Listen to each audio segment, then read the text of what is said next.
Happy ka ba sa performance ng duo mo? Sobrang proud ko po sa kanila kasi kung ano po yung binivisualize ko on stage, ganun po yung talagang nagawa nila Sa buhay. and Uy, bakit nai-inlove ka kay Coach doon? May tingin eh, no? hindi kasi madali talaga eh, yung naging Yeah. process. And alam naman natin lahat na meron talagang reward once na niyakap mo lang yung process talaga.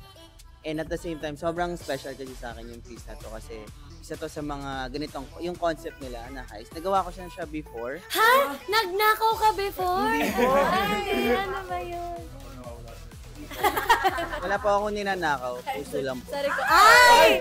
Ayan ang sinasabi ko eh. So ayun po, special po siya sa akin kasi isa po yung ganitong concept na isa sa mga first experiences ko na nag-champion po ako.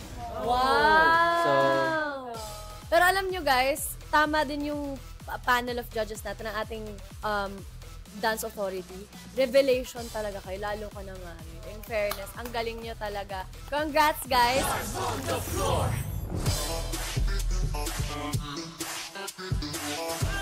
Happy,